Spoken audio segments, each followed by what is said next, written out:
Hey, this week's a lot of fun. We have yet another distro hop to think about. apt is getting a visual upgrade.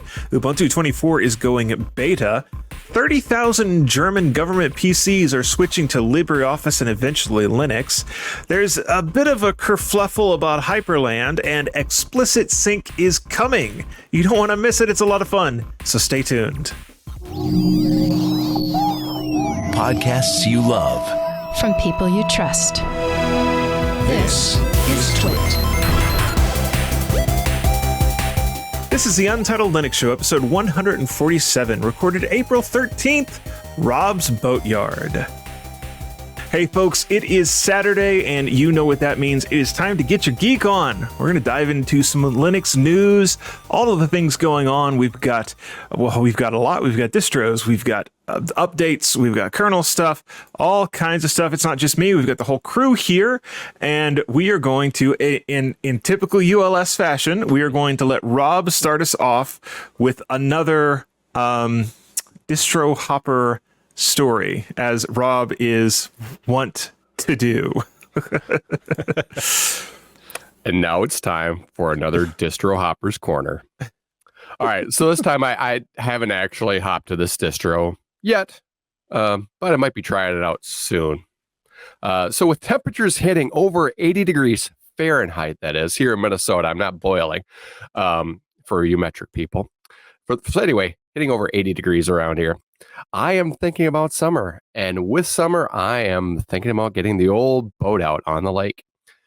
In the past, I have used some boating apps on my phone, and they work well, but I found a project to bring my 1975 Crestliner into the 21st century.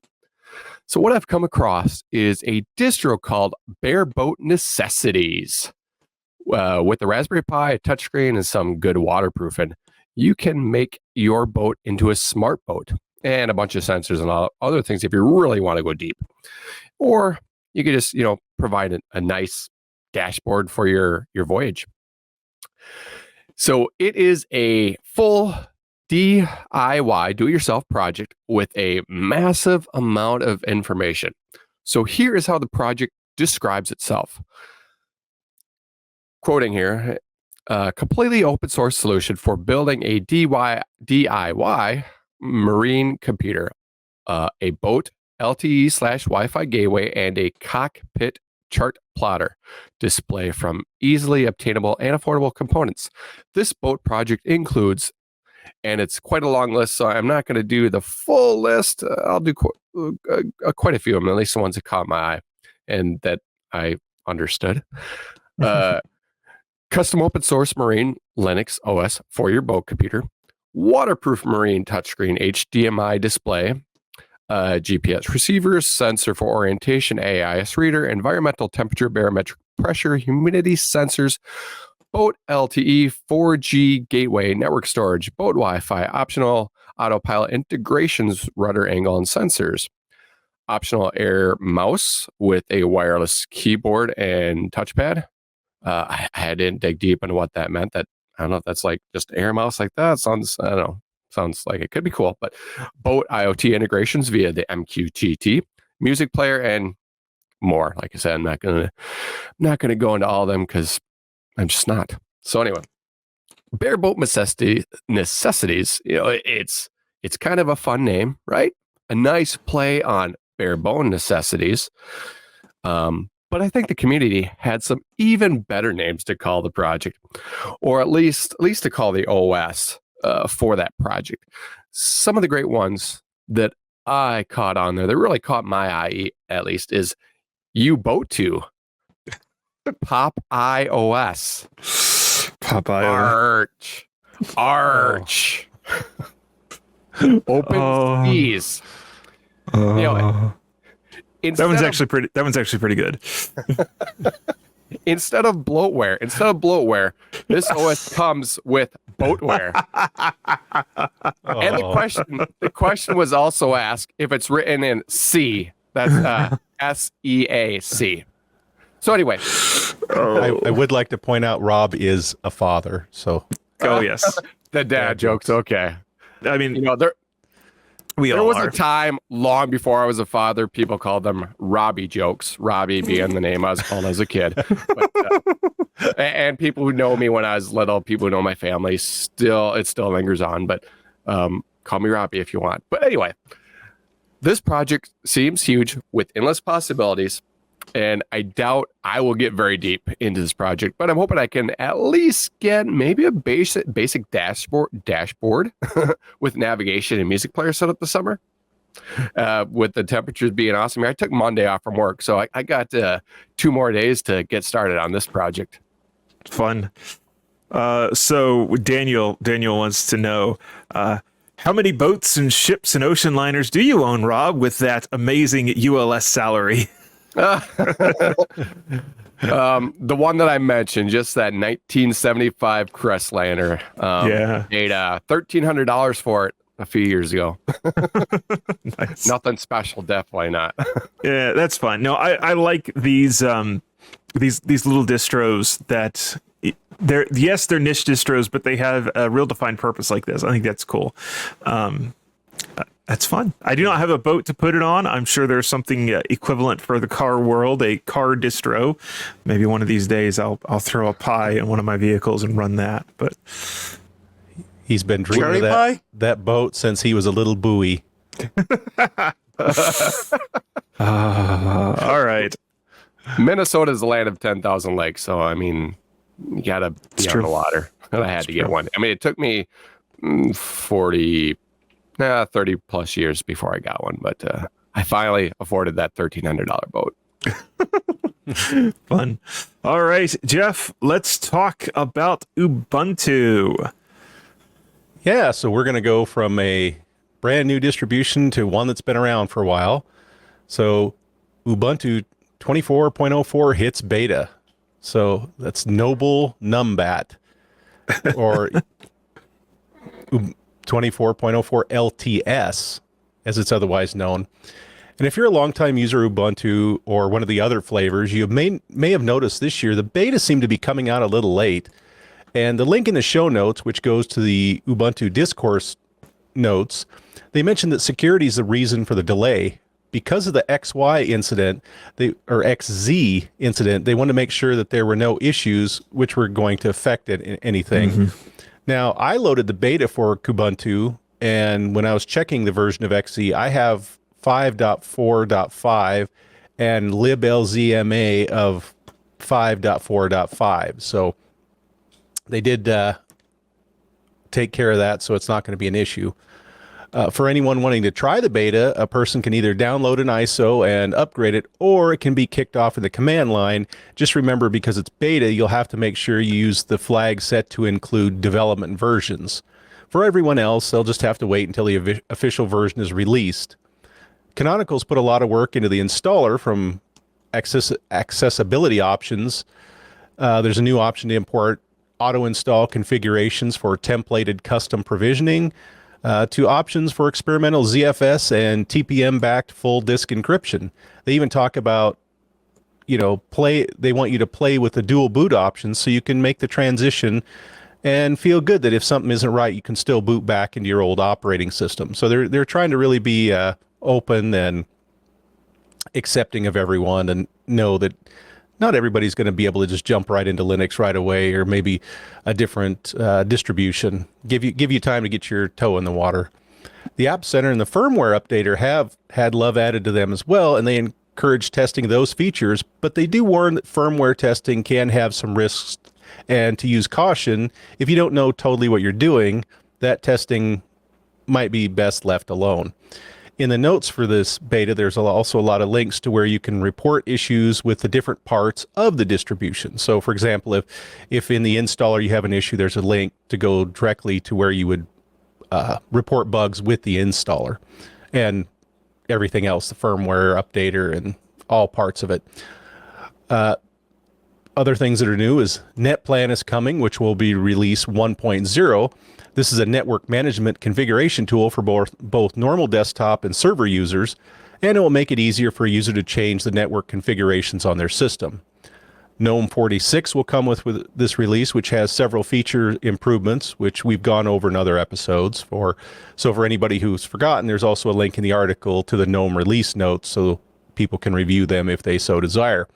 And remember that this is still a beta, and they have several requests in the article on things which they would like people to test and let them know how it goes, report any issues, and get kind of a broader audience with various additional hardware to just make sure everything's going to go smoothly when it's finally released.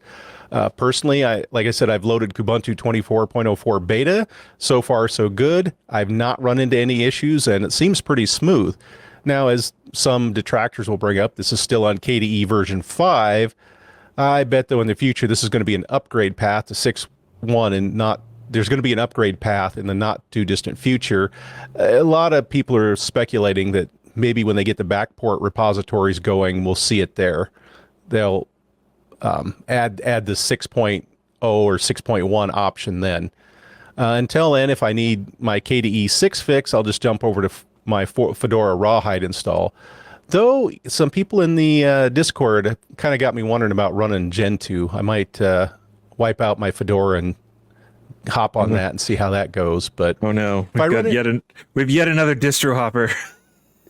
Well, not too often. I would play with it, but I won't. I'll never say never, but I'm still pretty in the Kubuntu camp. But if I do run into any bugs or issues, I'll let everyone know, as it is pretty close to release date, April 25th. So, I don't think they're going to have too much they're going to run into, since, it hit beta late, but they had extra time to test. So I think most of the major showstoppers have been stomped out anyway, or that's my prediction, but time will tell, and I'll let you know how it goes.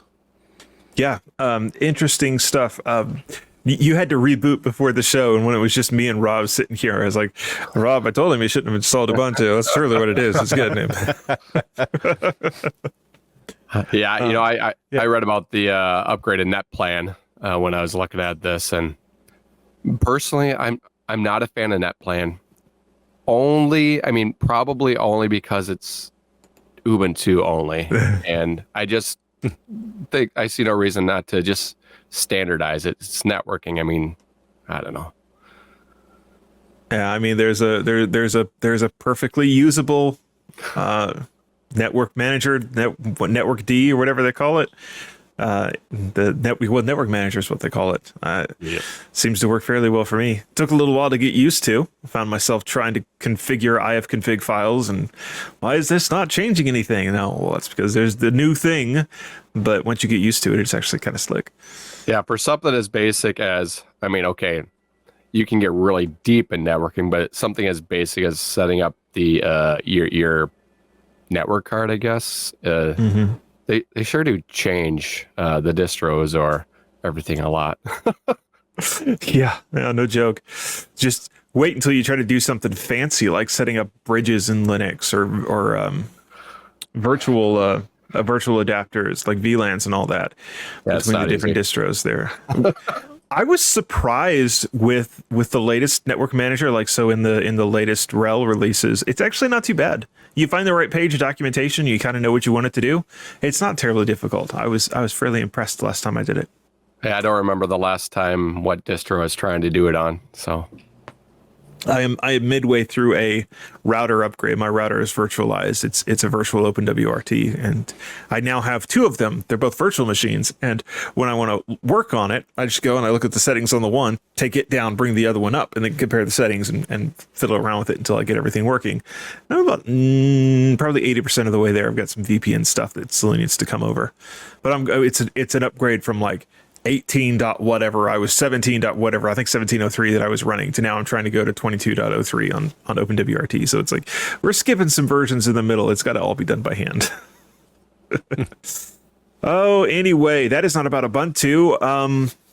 There was something in the news. I don't know if this is about Ubuntu. I know it is about Linux. And Ken, that is apparently parts of the German government are going back to open source. This was a thing years ago, and then they went away from it. They're rolling it back.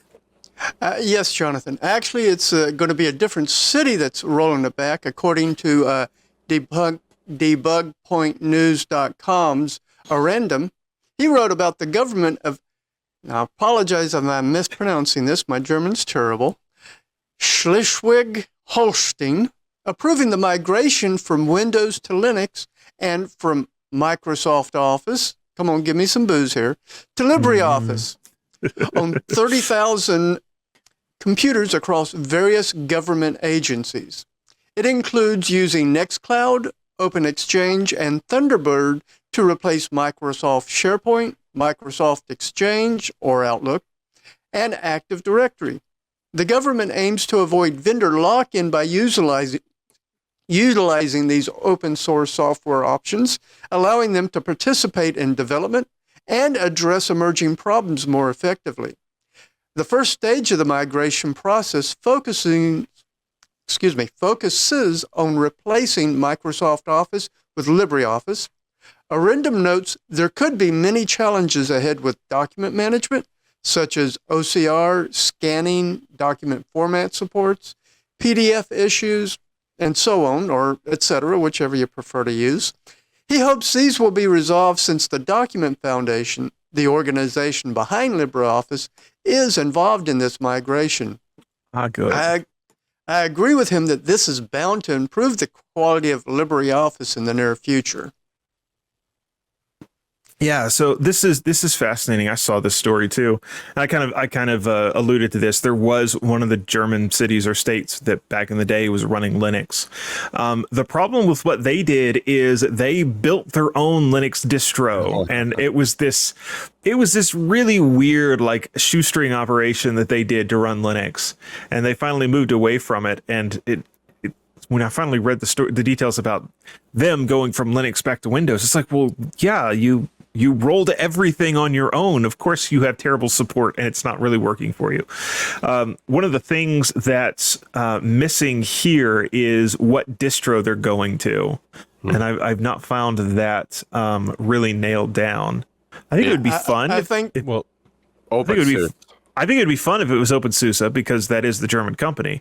But I don't know that anybody's confirmed that yet. No confirmation. I think they're waiting to see who steps up to help them. That could be. In which case, OpenSUSE, here's your chance. Yeah.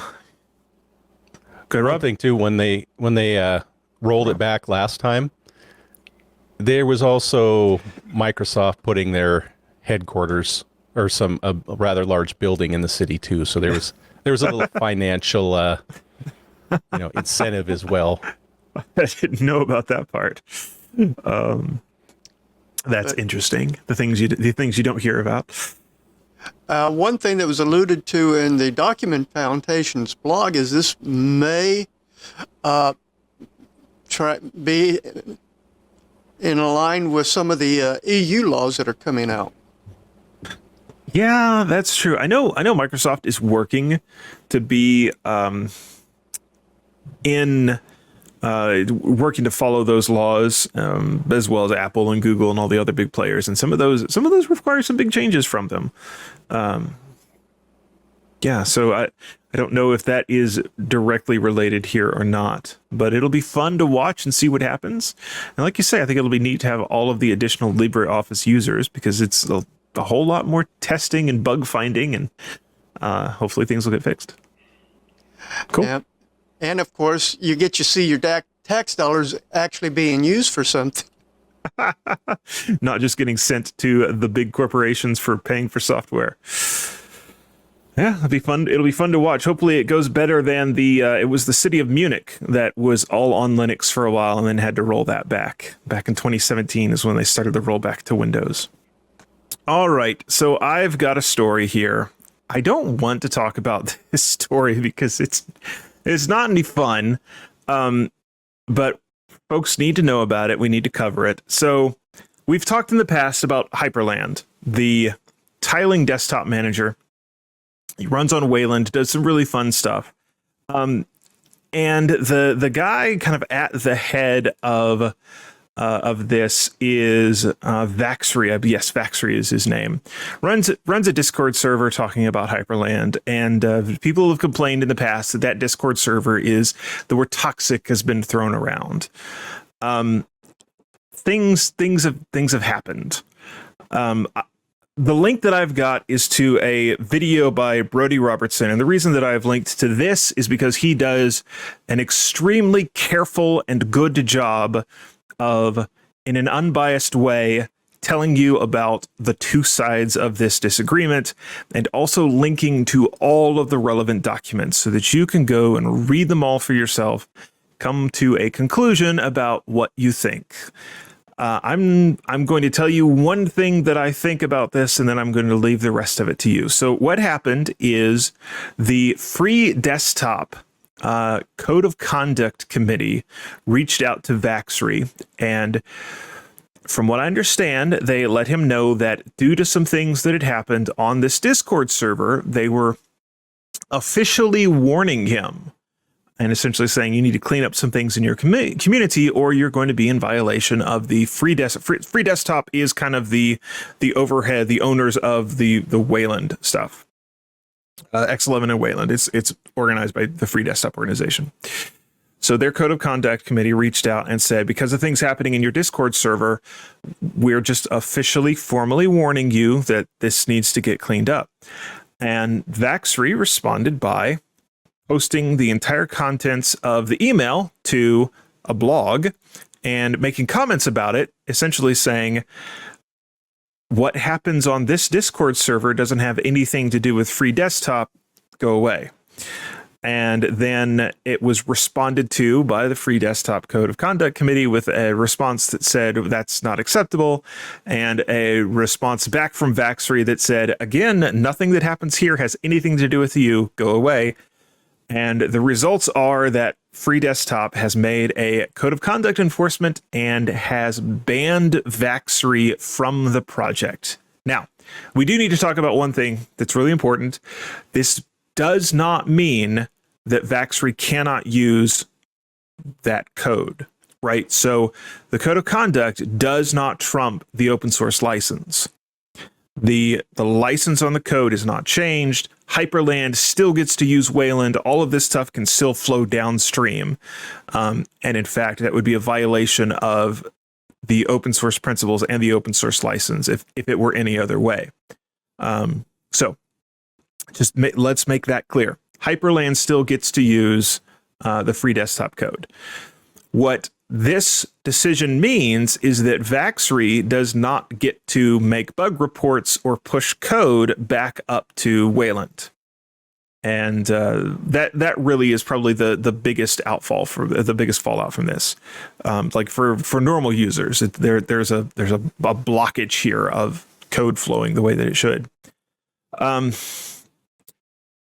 The one thing that I will say about this is I do think that it is a problem that the code of conduct enforcement for Free Desktop was applied to events that happened entirely outside of Free Desktop. And if you go back and you look at some of the historic arguments over the last, say, 10 years about why we should or should not have code of conducts, this was one of the things that certain people predicted would happen and suggested that it would be a terrible problem. There's not been very much of this sort of thing happen yet. Maybe that is changing. I don't know. So my perspective, I think a code of conduct enforcement for someone's actions, or in this case, lack of actions, that are entirely outside of the project being covered are, I feel that is unacceptable. I am not okay with that. I think that's an abuse of power. I understand that some people absolutely feel differently about that, and that's fine. And this is a conversation that we are going to have in the open source world, because this has gone back and forth, and people have very strong opinions in different directions on this. One of the things that I see that this might do is really fragment the open source community, because you have people that are absolutely backers of Vaxry on this. And so what is Vaxry doing? Well, it's like, okay, that's fine. I guess I get to fork WL roots and maintain my own, maybe rewrite it in C++. I believe and from what I can tell, Vaxry is capable of doing that as well. So anyway, we will see like all of the ramifications of this. I have not done as much reading about this as I would like to, but I wanted to let folks know that it's going on and go read up on it. You, at the very least, you kind of owe it to yourself to go and see what's happening. Read the blog posts from both sides and kind of get a feel for where we're at with this, because I have a feeling we're going to see more of this kind of stuff in the future. And it really is unfortunate to have to say that. So that is where I will put my peg in the ground. That is all I'm going to say about it. And I'm curious if you guys have thoughts. So in theory, I mean, really all this would affect is if he was contributing to the free desktop and or doing bug reports. If he's just on his own on the side, working on Hyprland. Hyprland, there we go. On Hyprland, and not really worrying about Wayland, besides working with it as it does. Yeah, so one of the things that makes this unfortunate is there was a Wayland extension that was kind of started in Hyprland and was making its way up to land in upstream Wayland. Oh. And so this pretty much cuts that off at the knees. So someone else forks it and makes its way up to it anyway. I mean, yeah, it's possible that somebody else will do it. Sure. You don't have the guy that originally wrote it is no longer going to be part of it. Yeah, so it seems odd. I could maybe understand that.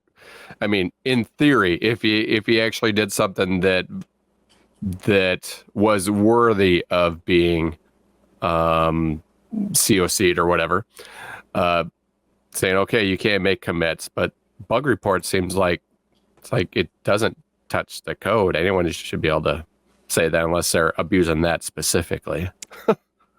Yeah, I mean, that's kind of a whole different thought, that a code of conduct shouldn't be just a nuclear option. And yeah, that's fair to think through as well.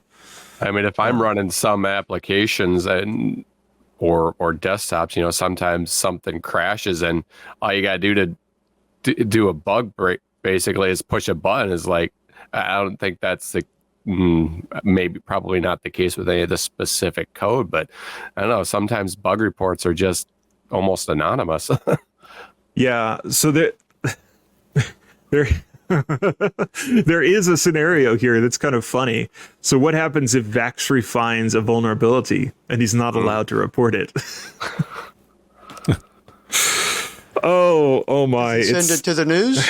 I guess his only option is to just make it live, put it out on public on his blog.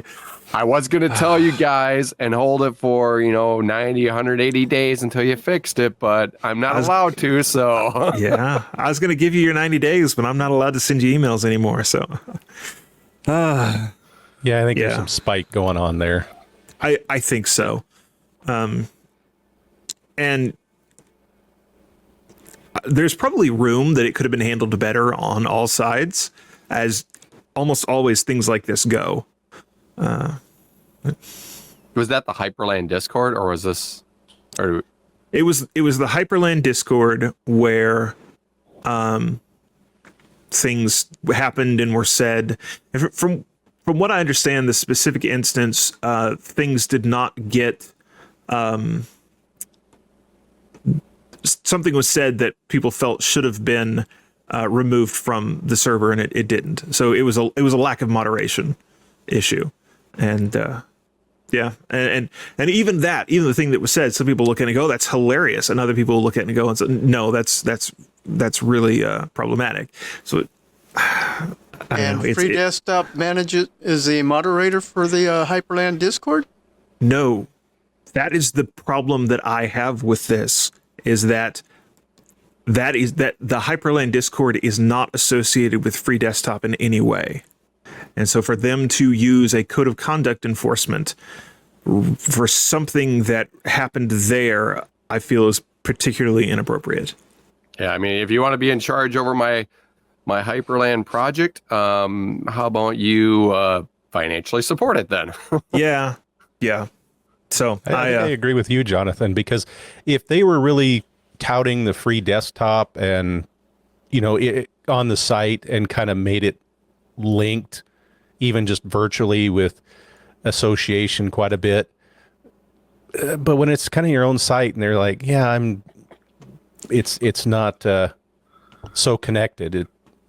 To me, it seems like that's an overreach. It's almost like if I made some little application that runs on my desktop and I have a Discord for it and it's toxic, and Linus Torvald says you can't do anything with Linux anymore. No more bug reports.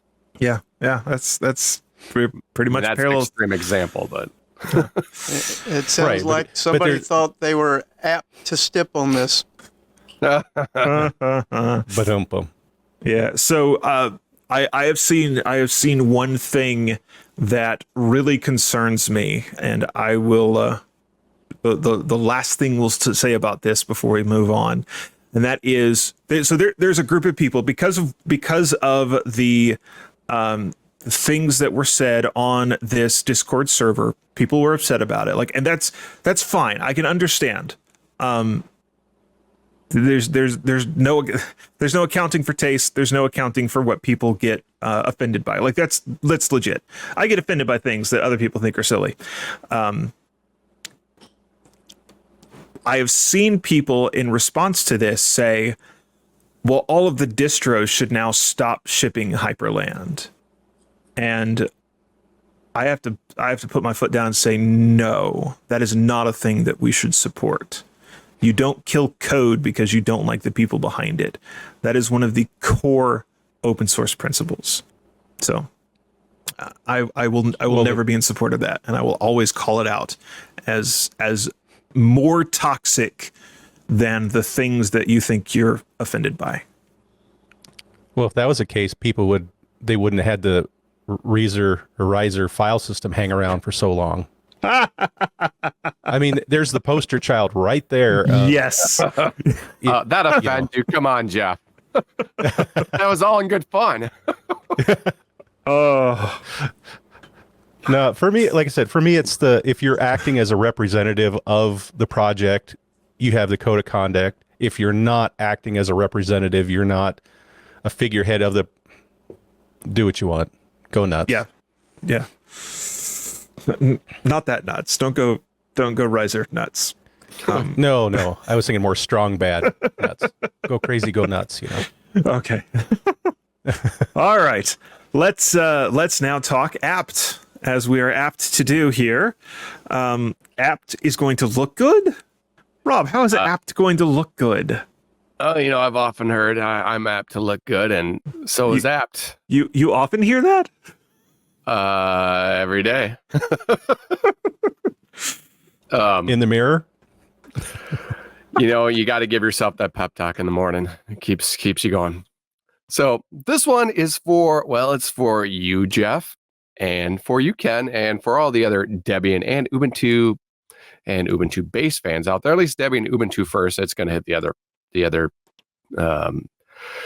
derivatives eventually too, but for all you people using apt, the development build of apt 2.9, which will then roll into apt 3.0, has been released, and they are fixing one of the things quite a few people seem to dislike about apt, and that is the look. So the new user interface for apt has colors, columns, some more padding, and shows removals last, making the output more readable, much more readable, and easier to quickly scan. So the old look, it didn't really bother me, as it was something, I ran it and I walked away, or I ignored it and did something else until it needed my input. But there is a point where it's usually a good idea to see what is being installed, what's being removed, what's going on, just running it and hoping for the best. I normally just hit yes and don't read through it all, but don't be like me. So Debian users can expect to see this in Debian 13, expected out this summer, or Ubuntu 24.10 in the fall. And that's for those in the Northern Hemisphere, at least, because your summers, falls, winter, springs are all backwards in the Southern Hemisphere. But if you want to try it out now, you can do that. You can do exactly what I did and install Debian Unstable, or you can check out the side-by-side comparison in 9to5 Linux.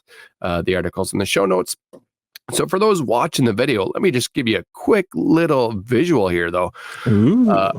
So here, this is my Debian here, and I did an app-v, and you can see it's 2.9. Now, if I'm going to install apt-install Emacs, and look at that pretty output right at the top, installing Emacs, and then it says installing dependencies, all nicely columnized, suggested packets, and another row, and then a summary. And I could say yes there, but I'm not going to, because who wants to use Emacs? You know what? I'll do it so you can see it get started. And it looks about the same after that, but that's the nice part. Now for those watching, also let's just look at what it looks like now. So on this other Kubuntu install I have here, it's apt 2.7.3, and this is a fresh Kubuntu install, so that's what came with it. If I install Emacs on there, well, look at the output. I mean, it's all there, but it's you can't quickly scan it as easy as the new ones. That new look does look pretty nice, I think. I like it. That's actually going to make apt a lot easier to use. I do interact with apt on the Raspberry Pi. I'm actually doing quite a bit of development these days on the Raspberry Pis and Raspberry Pi OS based on Debian. So apt all the things. I love it. Nice. Does that mean I'm going to end up retiring Nala? I like what F. Wendell says, and maybe this is why I like it. It looks like DNF. There you go. They have learned from the superior package manager. It's been a while, but my recollection of DNF, I think that the new look is even more scannable. But I could be wrong. Maybe I'm not remembering right. Well, I mean, you have to remember the DNF has had a couple of iterations since then, and it has continued to look better and better. It's very usable. DNF is great. That's pretty close to apt, because when I was playing around with the Fedora 40, it was I had a little help from Discord, but it was very similar. So it was, yes, one, absolutely. you're halfway to the 3/4 to the other one. All right, let's talk Linux gaming performance. And Linux gaming performance in some real specific scenarios like KDE Plasma X11 or KDE Plasma Wayland. Yeah, so we've been talking about KDE 6 for a while now, and we've talked about how they're feverishly working on 6.1. But with all this talk, Michael Arable over at Phoronix asked a question that a lot of us care about: gaming performance in KDE Plasma 6 X11 versus Wayland. So it's coming down to the big question here. The future is Wayland, and KDE 6 goes a long way to make that a much better transition, but it won't have arrived until we have parity or maybe even a speed up in Wayland versus X11. In the article linked in the show notes, the test platform is KDE Neon. So this is Ubuntu 22.04 right now with KDE 6, and both use Wayland and the alternative X11 session. Now, Michael does say he's working on some Fedora 40 numbers as well. And in addition to KDE, he did test GNOME under the same conditions. But it should be noted that GNOME version was 42.9, but there is more testing coming with GNOME 46. So take any differences in GNOME with a large grain of salt, as it might not represent the current state of GNOME. It's a few revisions behind. The CPU was an AMD Ryzen 7950, and the video card was an AMD 7900 XTX. In reference to the age of GNOME, there was a drop in frame rates for Counter-Strike 2 at 4K with Wayland versus X11. Again, don't read too much into it. Gravity Mark and Quake 2 also saw some issues. I don't know if it was time, but I kind of question why he would use such an old version of GNOME.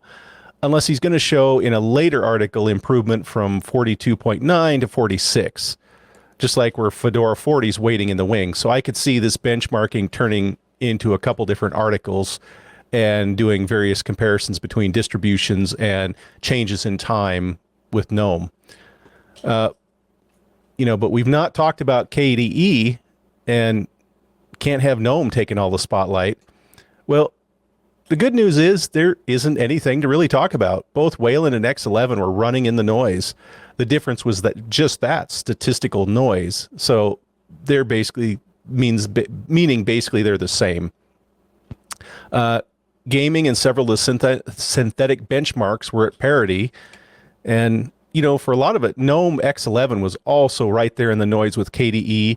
And even in, GNOME Wayland was right there if we ignore a few of the tests where Wayland was down in FPS. But most of the time it was all of iterations were right in the noise. I will report on the next benchmarking Michael does, because I'm sure he's going to compare a few of the variables we've talked about already, and we can see how things are stacking up. Bottom line, though, on Linux, gaming is in a good state on Wayland. So I just realized that I was going to cover a story, and Ken has the story, which ties into this one. So it is fascinating to me to see that there's such a statistical dead heat between X11 and Wayland, because I was always sort of under the impression that, Wayland should be able to render stuff out a little bit faster. Yeah, that's what I was surprised about. Yeah, I'm not sure if that is going to be a thing or not. It is good to see that we have at least reached parity. That's always a good starting point. Well, keep in mind, X has had decades of time to optimize and improve, and Wayland's still, it's been around for several years, but it's still kind of getting off the ground. So yep. I think in a few more years we'll get little more performance out of it. But I think a lot of times they're running pretty close to what the hardware can do, so there's not much overhead anyway. So, speaking of, Ken, do you want to tell us about the new toy that just landed, both in Wayland but also in KDE 6.1, that is hopefully going to improve that a little bit? I'm not sure. I think you'd actually be better set to give the details of it, but I'll give a little bit of the background from some of the articles I got. This week, the articles I'm speaking about are about explicit synchronization by Marius Nesser and Michael Larabelle.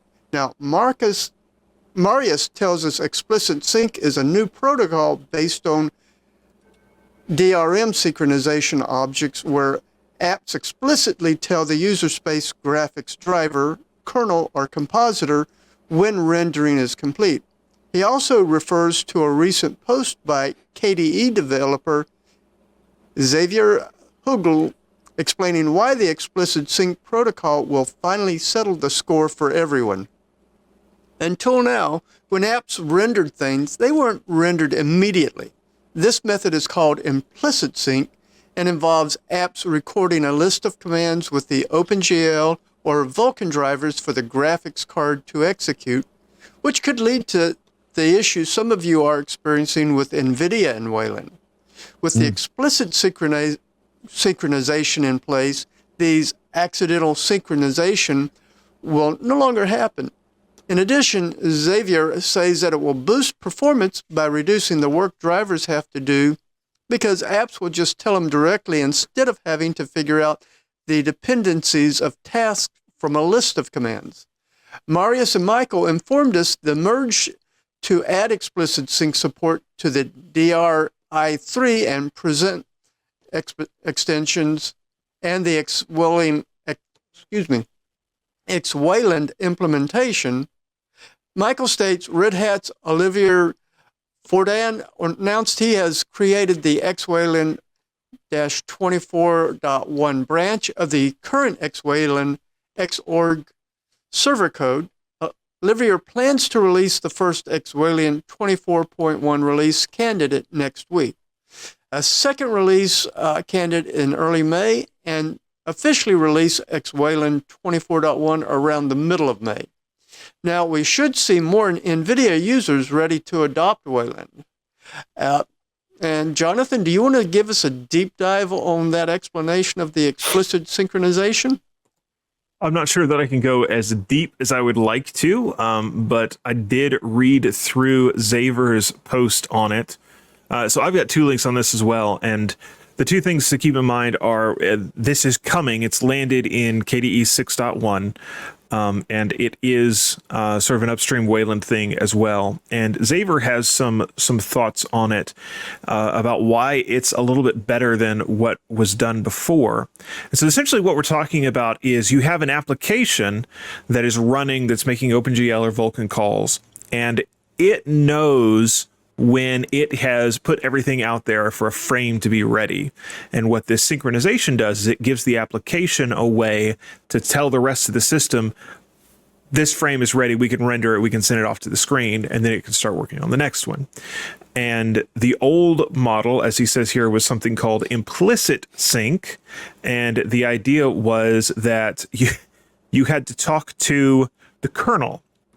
It's like the kernel and the GPU tried to figure this out, and then with explicit sync, if I remember correctly, there was a time where the application was talking to the GPU, but it also had to do it through the kernel. Whereas now with the new implicit sync, it kind of cuts the kernel out of the picture for some of these calls, and so we should see a little bit of a performance bump. And that probably comes down to you can avoid some context switches, which that's where you go from user space code to kernel code and then back. So that context switch can eat up some processor time to be able to do all the things. So it is essentially just this way of communicating when each frame is done to be able to put it on the screen. That is very light detail to dive into it. In all this mess, because we're still dealing with synchronization issues from analog days in computers. Well, ish. I think a lot of it boils down to like good support for variable refresh rates. And the idea that you want the frame that's put on the screen to be, as fresh as possible. So I don't know that I would blame analog computing for that. Well, I mean, we're still dealing with vertical sync years later, and just how we display on monitors that are not analog, we're still syncing and following a lot of analog rules. We have a lot of holdover. Yeah, that's probably true. Well, that's because our eyes aren't able to digitize what we see. Is that the segue to the next story? Yes, Rob, tell us about how the Gentoo Foundation was digitized. Our segue is failing. Well, my segue would have been "Goodbye, Yellow Brick Road." Oh no! Now the song's stuck in our head. So there is some news with the Gentoo Foundation, and while it doesn't have anything to do with anything being digitized, we are going to let Rob talk about it. So it looks like we will be saying goodbye to the Gentoo Foundation. But hold back your tears, because this isn't the end for Gentoo, which is good because I am still in the middle of an installation that I haven't finished yet. A few weeks ago that I talked about, but I'll get there before Jeff does, I'm sure. Anyway, Gentoo is becoming a software for the public interest. That's software for the public interest project, and that is the name of an organization. That's software for the public interest, which will give Gentoo a tax-exempt status. The Gentoo Foundation was tasked with all the non-technical duties of running the organization, such as paying rent, taxes, keeping the lights on. As a software for public interest good or process, all these tasks will go to them, except for taxes, because, as I said, they're going to be tax exempt. Not to mention all the other perks and nonprofits receive, all the discount services and all the such, just like, there's perks to being a nonprofit. So this will improve their financial standing as a software for the public interest. Will take on much of their work. And it's also likely to get more donations with them becoming tax deductible now. Though for those in the U.S., as this records, I believe taxes are like due Monday, I think. So for those in the U.S., it might be Monday. a little, might be a little too late to hit this tax deadline. But maybe next year you can donate. So the last thing I got to say is, the software for the public interest, it's already handling donations for Gentoo. So if you're going to donate now or to hit the next tax season, you're going to have to go to their site to donate, or you could donate on my page to me, donate a coffee. Unfortunately, then your donations to me, they will not be tax deductible, but I'll get to have a coffee. So, and I'll finish that Gen 2. I need that caffeine to finish that Gen 2 install. Gen 2, powered by caffeine and listeners like you. Oh, like fun. Yeah. So, little known fact, your nonprofits still have to file taxes. In fact, some of the nonprofit tax return stuff is hairier than regular people tax returns, at least in the United States. The big deal with a nonprofit is when someone donates to it, they can roll it off of their taxes. But the nice thing for Gentoo is they don't have to worry about doing it. SPI does. And SPI has people that know all about it. It's just one more piece of paper on the stack for them.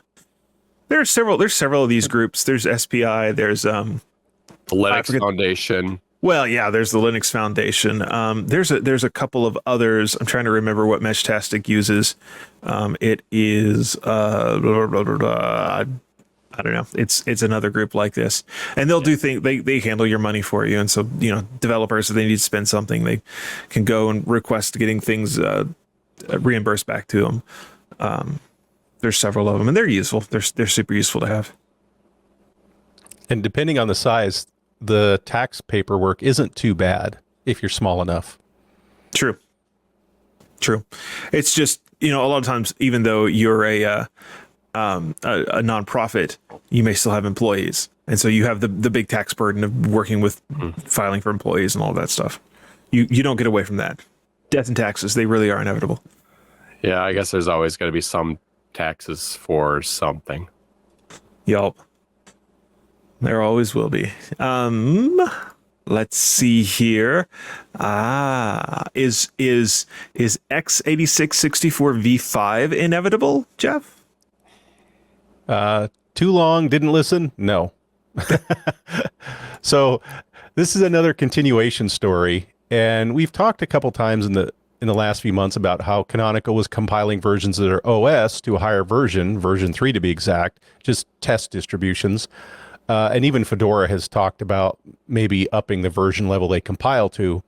And for those who don't recall, a CPU is ranked by a version number on the instructions it can support. The more modern the instruction set, the higher the version number. So Canonical is looking at version 3 to compile to, and not version 4, because version 4s are for CPUs which support AVX512.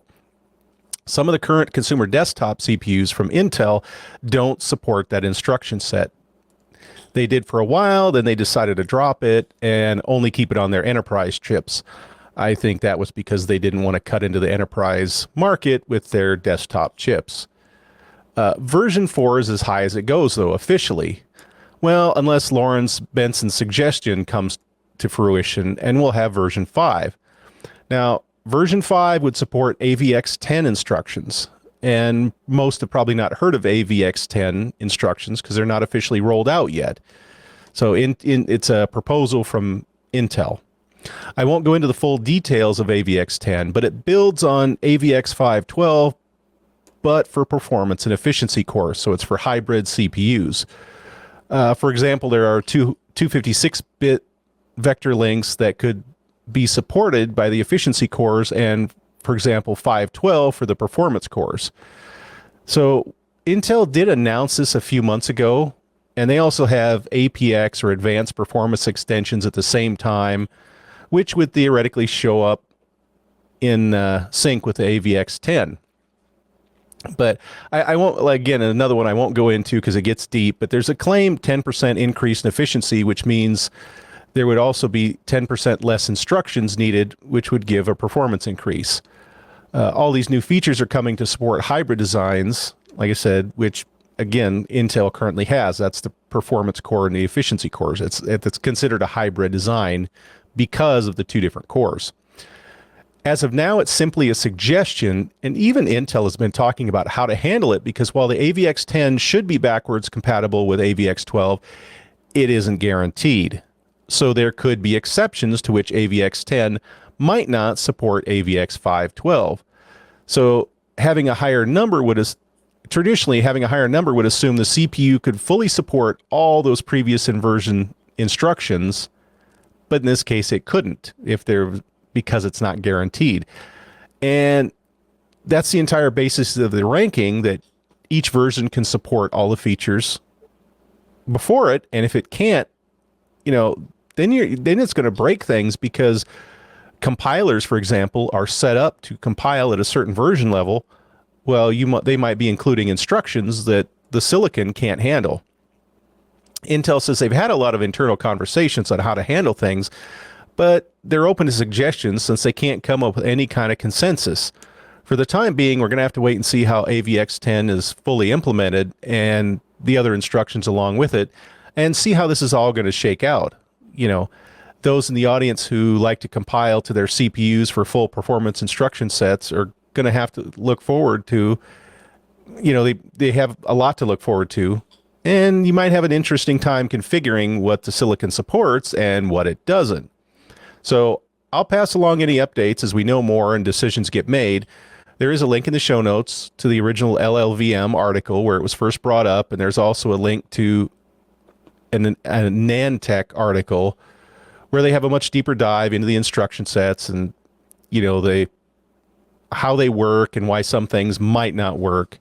So for the hardcore techies out there, there's plenty of reading to keep you busy for a long time.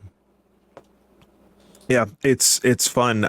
I think it's fascinating that the problem we're running into is, what do you do when you remove features from your ISA, and how do you handle that? How do you handle things in V4 that aren't in V5? I don't know. Curse you, Intel. That's what I have to say about that. Well, and to me, it seemed like if they made the support of 512 mandatory in AVX10, that would take care of the problem. It would. Except the efficiency cores, that's where they can't handle some of the without a lot of kludging, to make it work. Emulators? But that's where you get the overhead, right? I mean, all of our x86-64 processors are emulators. Really, none of them actually run the x86-64 ISA. They run some RISC something or other, and then they emulate x86-64. So it's not going to be a whole lot of more overhead. Yeah, Will this help improve how fast you can compress stuff? I know that's a segue, but I think actually that is one of the things that helps with compression. AVX512 can be used for compression, I think. It does. In a lot of large mathematical models, it helps with. Yeah, that makes sense. I think there's also, isn't there some string comparison functions that are in AVX512? Like, not necessarily it wasn't necessarily designed to be, but the fact that you can throw so much data into the processor all at once and then kind of trick it into doing string comparison ends up speeding some things up, if I remember correctly. It's fun stuff. All right. I don't remember. All right, so let's talk compression, and Ken has done some benchmarking, I think. Yes, I have. In fact, after last week command line tip pertaining to the XZ and Z standard, I wondered which compression utility was better. I decided to test gzip, the default that's used by TAR, XE and Z standard using a directory that I do back up regularly. I ran each 3 times using their best compression settings, least compression settings, and also the default compression settings. In the show notes, I have a link to a document showing NeoFetch for the system I ran the comparisons on, and then the commands I used for each utility with the results. To track the max time for the command to complete, I went ahead and prefaced it with time. If y'all want to, you can look through the command line tip spreadsheet we have to find out when we talked about it, and you can go back to it to listen. I then included each compressing utility in a tar command to compress the source directory. Now, the source directory contains 123 directories and 2,899 files for a total of 1.3 gigabytes of disk space, at least according to the du command that I used on it. Now, the system I'm running on is a Lenovo ThinkPad L56 laptop, and the kernel I'm using is the 6.5.0-26 low latency, and the CPU in this system is an Intel Intel i5 6300U, a 4-core system. And GPU is not being used, so we're not going to worry about that. But with GSIP, the version I have installed is 1.10. The best it could do as far as compression was compressing that directory down to a tar file that was 865 megabytes in size. That took about 1.5 minutes. Not too bad for speed. I wish I could have got it a little bit further down. The least amount of compression had it at 873 megabytes, which was about 1 minute and 18 seconds. The default setting for using GSIP had it taking about 1 minute 21, almost 22 seconds, and that only got it down to 866 megabytes. Now, y'all probably don't want to use XZ anymore, but the version I was using was 5.2.5, so it was safe from that malicious code. Going with the most compression, it was able to get that down to 849 kilobytes, 567 megabytes. It was able to do the passing the information down from the file into the archive at 849 kilobytes per second. So that meant it took about 25 minutes, 22 seconds to build that archive.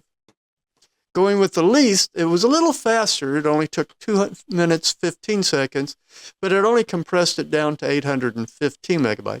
Still better than the best that GSIP could do.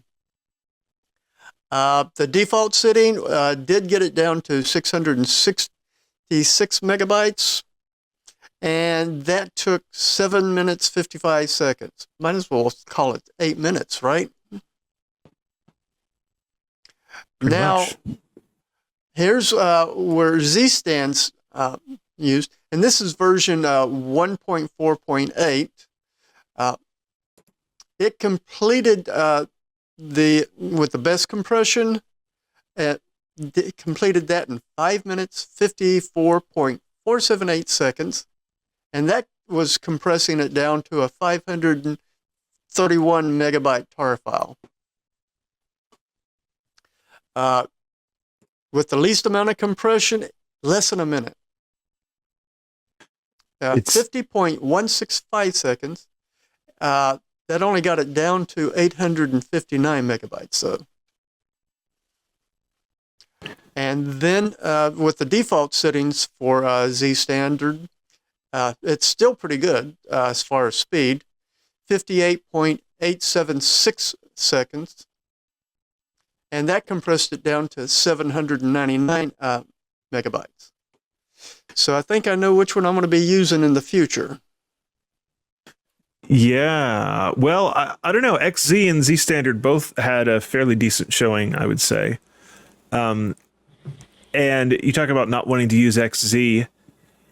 There is something to be said for that right now, but I expect that within a month or two, there will be a known clean release of XZ that everybody can feel good about using. Lasse is back in the saddle and is Lasse Collin, the guy that wrote XZ that first came up with it. And he is working on coming up with some really good documentation of all of the things that happened. And he is also working to roll out a known clean release of it. And so it will be, once again, trustworthy. And thankfully, GitHub has removed the ban on his account. Yes, that got cleaned up pretty quick. Yeah. So, but yeah, Z standard looks great too. I must admit, it got it down to the smallest file size, down to 531 megs. That's pretty impressive. And that was still faster than XZ. Yes. Still faster. So yeah, I guess you're right. I guess that is the one to go with. So I'm probably going to be playing around with the settings to get find the best compromise between the file size and the speed. Mm-hmm. But even with just the default settings, that's going to be less than what I've been getting out of gzip. Yep. What was that, Jeff? I was going to say, almost reminds me of the old days when you had ARC and ARG and Zip, Zoom, Zom, LHA, LX, all those different pack, the BBS days. Yep. I'm not going to worry about which one compresses the most. I'll just get another hard drive. Aaron points out that do note archiving and compression are different, and compressing an archive file is not the same as archiving compressed files, and that's true. And that's an interesting distinction to make. I think probably the way that you're going to get the best performance there, as far as this how compressed you can get it, is to make your archive file first and then compress that. Because then your compression algorithm gets all of the bits to work on all at once, and so it should compress them a little bit tighter that way. And Aaron, yes, you're right. There is a multi-core version with XZ and gzip. I couldn't find any thing in the man page for gzip on how to access that for mine, so I may just have a single core version.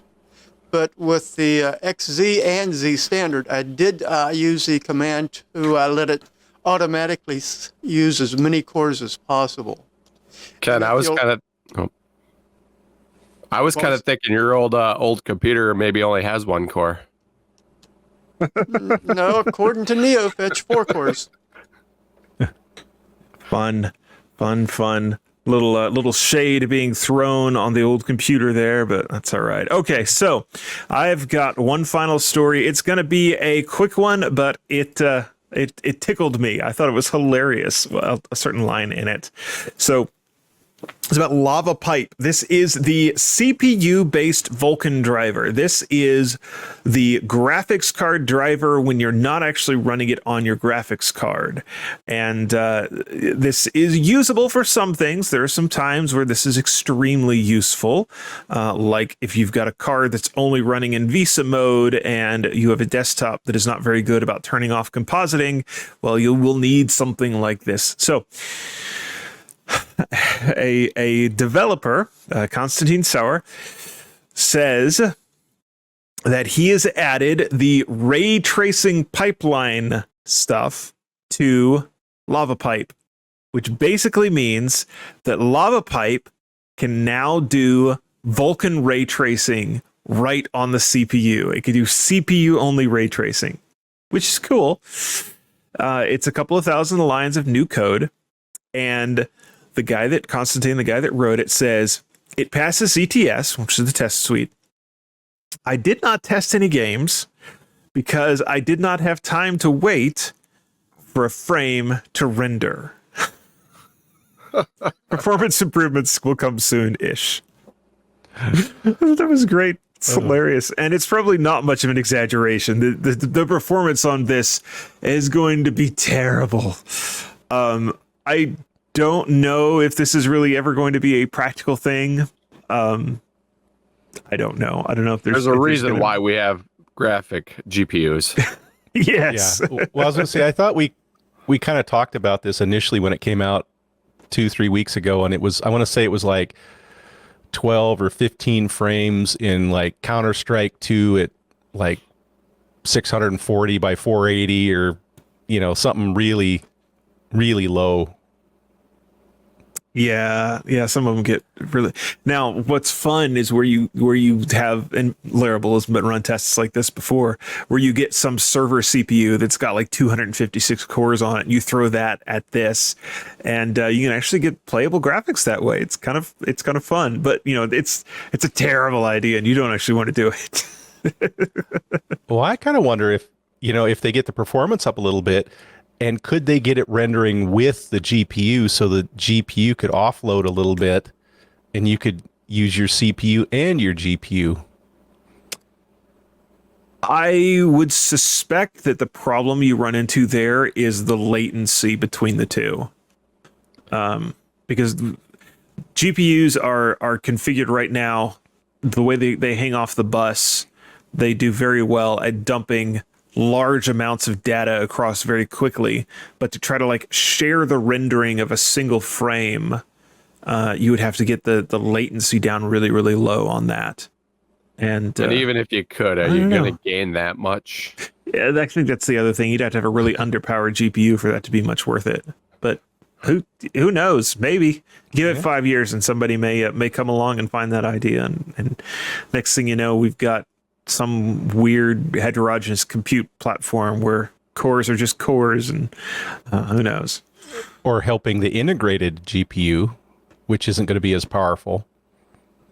Yeah. Well, I suppose that's fair because a lot of integrated GPUs are right on the CPU already. Right. I don't know. All right. Well, that is the news for the week, and we've got some tips next. And Rob is up first. Rob, what is a CPU controller? All right. So my pick for the week is CPU controller. So have you ever, wanted to turn off some of your CPU cores? Maybe to determine whether a core is working properly during a rise in frequency, or for testing purposes to reduce processor power usage. Maybe you went somewhere, you forgot your power cable, so you want to just make that laptop power stretch out as long as possible, turn off those cores, improve overall performance. If something benefits from a high performance core rather than not then spread it across to the low performance cores, maybe to solve some issues, software or licensing. If you're running something licensed on a per core basis. Well, here is an app for you. It's called CPU Controller. You have to install it with it's a pip install or a pipx install, and you can find the directions on their GitHub. It's by Art3 Mystical. So if you search on the webs or go to our show notes, you can find a link. So for those watching, I just ran a CPU controller here, and I also have another program in the back here watching my CPU. So as you can see on this virtual machine, I have 4 CPUs there. Now here is the CPU controller. So it's CPU cores. Here's my 4 CPUs. I want to turn one off, and I left this running too long, so now it wants a password over here because you have to have admin for that. Oh, fun. So that's Live demos. You brave Live man to try demos. live demos. Let's start this again here. CPU controller. All right. I did that. All right. Back to this. I forgot. I knew that I was going to do that because it did that to me earlier when I let set. So let's go back to this app. If I turn it off, there you'll see one core disappeared. Oh, wow. Another core is going to disappear. And you can't turn off all the cores. I tried. I was hoping I could crash my system or something fun. You can turn them back on and they'll show back up. In fact, you can't even turn off the first core. But at least on my system, I don't know. I don't know if that's... I'm not a CPU aficionado. I don't know all the bits. But you can turn off all your other cores, at least on my system. And do all those exciting tests or lower your power or whatever reason you have. But there you go, CPU controller you can find on GitHub. It's a pip install away. Cool. On one system I used to run a bunch of audio stuff on, we found that if we turned every other core off, we would get better performance because the audio stuff we were doing did not like hyperthreading. So that was fun. I might try that with that one. And just to note, Core 0 is special. Yes. That's why you can't turn it off. It's got some, that's kind of where it kind of kickstarts everything. All right. Well, that's going to be your new nickname then, Jeff. Core 0. And Core 0 is the one running the application too, right? But the application should be able to move from core to core. In fact, it does. If you look, unless you explicitly pin it, applications will jump from core to core. Your system just does that automatically. I think it mainly is for heat spreading purposes, so you don't have a hot spot on your CPU. Another thing. Exactly why. Yeah. Another thing, when you do close it, if you have CPUs turned off or disabled, it's gonna a pop-up will say all CPUs have been enabled, so it's going to enable all those cores again if you close it. So you won't forget, and all of a sudden, why is my computer so slow? Exactly. All right, Jeff, what is Turbostat? So Turbostat is basically going to report your processor frequency, your idle statistics, and power. So when you're playing around with Rob's tip, you can also monitor with Turbostat. Now, this one you load a little differently. So if you try to just normally install it, it might not like it as much because it's part of the Linux tools common. So you'll have to install that and Linux tools generic and Linux cloud tools generic. And you have to run it as root. But when you do, and if you look at the man pages, it gives you several different things you can do. But when you first kick it off, it tells you all sorts of information, like on the kernel, your CPU, your family model, stepping, instructions it supports, what frequency driver, frequency governor. It gives you all sorts of different stats. And then it gives you like your average for all the cores. It gives you like average frequency, or how much are they busy, how much they idle, instructions per clock. It tells you what IRQs are, and it even gives you power.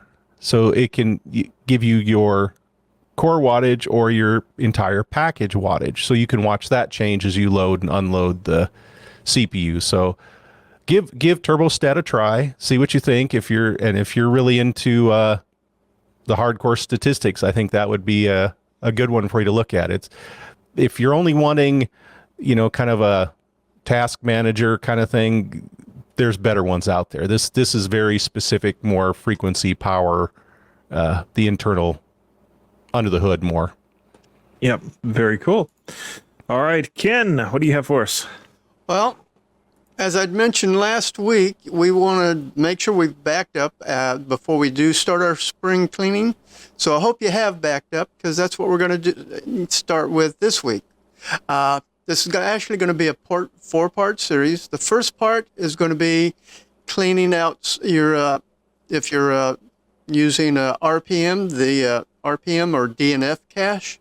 If you're using Ubuntu or those that any of the distros that use app, you want to clean out your app cache. In the show notes, I've got the two commands. For apt, it's going to be sudo space apt-get space clean, and this will remove all the content from your variable cache apt archives directory on your system, except for the lock file. It won't remove that. And Fairly then there's a similar command for the RPMs. It's sudo space DNF space clean space DB cache. And I believe there's a similar one if you use Yum. Yeah, Yum will do a DNF clean, or will do a clean as well. I usually just go ahead and use DNF clean all, and that way it'll download fresh copies of all of the repo contents and all of those things. But it is very useful to know, particularly if you know that there's an update out there and your system is refusing to install it for whatever reason. You can just blow away your caches and say, give me fresh copies of everything. Fun times. And then your internet goes down. Well, hopefully not. I think I've had to do that when I've had problems. I would have to necessarily clear everything, but I've had things in the cache messing things up. Yep. I think. Seems familiar. Yeah, indeed. All right. I am dry today. I was out with the family, and my tip is going to take just a little bit more research to make sure I get it nailed down right. So we will come back to that next week. Yeah, so it's been fun. We've covered the news. We've covered the tips. I will let each of you get in the last word, and we will go Rob first. All right. So all I say is just my usual plug. Come find me. Connect with me. RobertPCampbell.com. On that page, you can find links to my LinkedIn, my Mastodon, and to donate a coffee. Nobody's donated a coffee yet, so that's why I can only afford a 1975 old boat, because I'm spending too much money on coffee. So maybe someday I'll have a modern boat if I get some coffee.